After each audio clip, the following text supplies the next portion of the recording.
Everyone, welcome to our channel. Doctor Rekha Saroha DRS homeopathy food pipe में ऊपर को चढ़ता है। अगर हम बात करते हैं कि इसके क्या क्या सिम्टम्स हो सकते हैं, जैसे आप बहुत पेशेंट कंप्लेन करते हैं कि उन्हें फीलिंग होती है कि जैसे यहाँ। Hello everyone, welcome to our channel doctor Rekha Saroha DRS homeopathy. आज हम बात करने वाले हैं बहुत ही कॉमन टॉपिक एसिड रिफ्लक्स के बारे में। क्या होता है एसिड रिफ्लक्स, क्यों होता है, किन लोगों को ज्यादा चांसेस रहते हैं एसिड रिफ्लक्स होने के, और इसको किस तरीके से किस ट्रीटमेंट के माध्यम से आप ट्रीट कर सकते हैं। आज हम उसी बारे में डिस्कस करेंगे। सबसे पहले इंपॉर्टेंट है ये जानना कि एसिड रिफ्लक्स क्या होता है। एसिड रिफ्लक्स का मतलब है कि एसिड का रिफ्लेक्स यानी वापस आना। यूजुअली ये एक ऐसी गैस्ट्रिक कंडीशन होती है जिसके अंदर से जो आपका स्टमक का एसिड है, गैस्ट्रिक जूस है या आपका बाइल जूस है, वो वापस आपके स्टमक से आपके फूड पाइप में आ जाता है यानी इसोफेगस के अंदर आ जाता है, जिसके कारण से आपको एक बर्निंग सेंसेशन होती है। इस जो प्रॉब्लम होती है इसको हम एसिड रिफ्लक्स बोलते हैं। बहुत सी बार जब ये एसिड रिफ्लक्स आपको हफ्ते में 2 से 3 बार होता है तो हम लोग इसको GERD का नाम देते हैं, that's mean gastro-oesophageal reflux disease. ये जो प्रॉब्लम होती है ये बहुत ज्यादातर ऐसे लोग जिनके एसिडिटी बहुत ज्यादा रहती है तो उसके कारण से लोगों में देखने को मिलता है। जो रीजन होता है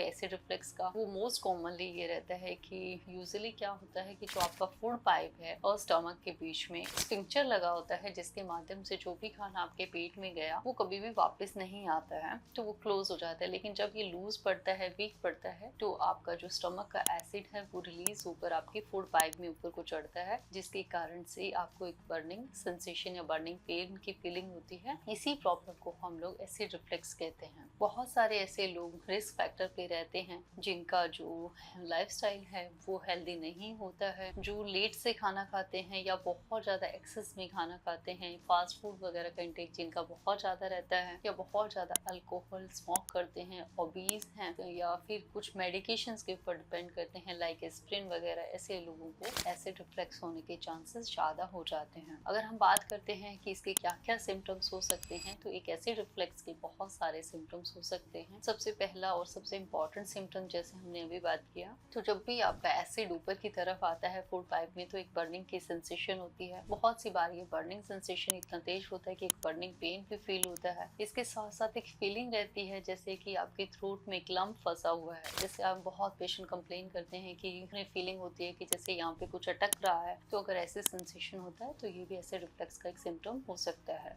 एसिड रिफ्लक्स के कारण आपको मुंह में बिटर टेस्ट की फीलिंग हो सकती है, आपका टेस्ट चेंज होता रहता है, आपका ईटिंग हैबिट जो होती है वो डिस्टर्ब होने लग जाती है। इसके कारण एक जैसा नोजिया की फीलिंग बनी रह जाती है, रिगर्जिटेशन होता है, एंड ये सारी जो प्रॉब्लम्स होती हैं वो यूजुअली इवनिंग आवर्स में ज्यादा बढ़ जाती हैं, या जैसे ही आप खाना खाते इमीडिएटली लेट जाते हैं तो भी ये प्रॉब्लम बहुत ज्यादा बढ़ जाती है। इस तरीके के ये सिम्टम्स तो रहते ही हैं, लेकिन बहुत सी बार जब एसिड रिफ्लक्स बार बार होता है तो इसके साथ में दूसरे सिम्टम भी देखने को मिल जाते हैं, जैसे आपको ड्राई कफ हो सकता है, अगर आप अस्थमैटिक हैं तो ये उसको भी वर्स कर सकता है, और कंटिन्यूसली आपके थ्रोट में इरिटेशन पैदा कर सकता है। बात करते हैं अगर कॉम्प्लिकेशंस की, तो अगर आप इसको ट्रीट नहीं करते हैं तो एक लॉन्ग टर्म में ये आपके इसोफेगस में इन्फ्लेमेशन क्रिएट तो करता ही है, जिसकी वजह से इसोफेजाइटिस हो जाता है, और कुछ केसेस में आगे चलकर वहाँ पे स्ट्रक्चर डेवलप हो जाता है यानी कंस्ट्रक्शन डेवलप हो जाएगी, और इसके साथ साथ कुछ केसेस में इसोफेगल यानी फूड पाइप के कैंसर होने के भी चांसेस हो सकते हैं। तो इस तरीके से इसको टाइम रहते ही ट्रीट करना बहुत ही इंपॉर्टेंट है, अदरवाइज आपको कई सारी कॉम्प्लिकेशंस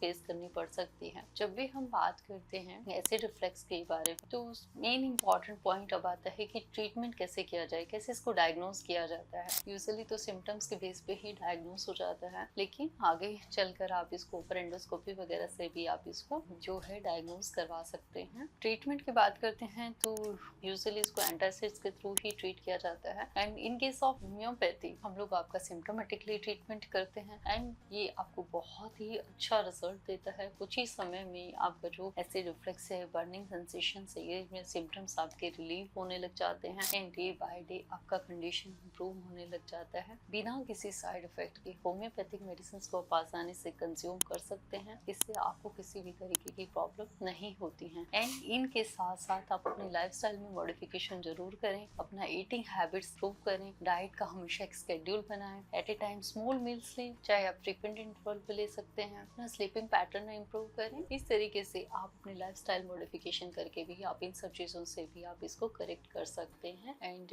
अगर आपको इस तरीके का कोई भी सिम्टम रहता है तो आप हमें ऑनलाइन हमारे नीचे दिए गए नंबर पे आप हमसे कंसल्ट कर सकते हैं, और ऑल ओवर इंडिया कहीं पे भी आप अपनी मेडिसिन को ऑर्डर करा सकते हैं। हमारे चैनल से ज़्यादा जुड़े रहें, इस चैनल को ज़्यादा से ज़्यादा लाइक करें, सब्सक्राइब करें, और ऐसी इन्फॉर्मेटिव वीडियोज़ के लिए आप हमसे जुड़े रहें। Doctor Rekha Saroha, DRS homeopathy.